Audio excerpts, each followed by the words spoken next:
This is going to be the hub of innovation and education for mental health and medical training. It's going to be the home of our entire programming at the Chicago School at the Chicago campus. You're going to have our national system office.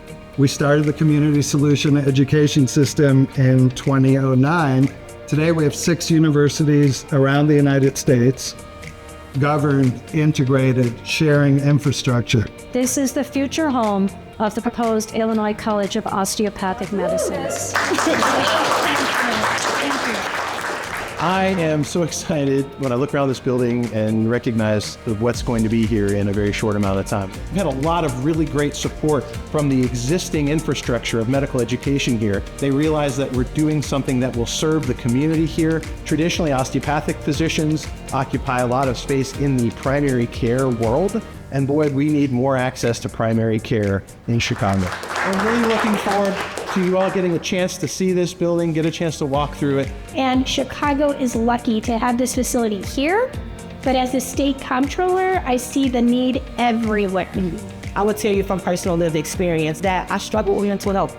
I was a youth in care. I was struggling to navigate through the system. I would not be standing here today as a state senator had I not had good quality health care.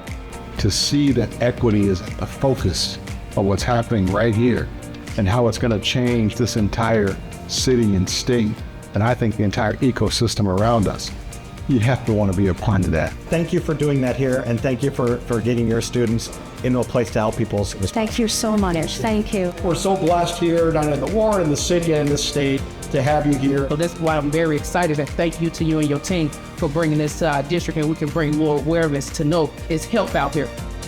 And we just want to say thank you from the bottom of our hearts for being such a beacon of hope for our state that the nation will be on PSF. And when doors open in 2026, Illinois is going to get a whole lot better. And so I'm thankful for what you're doing. Thank you. Thank you. Thank you.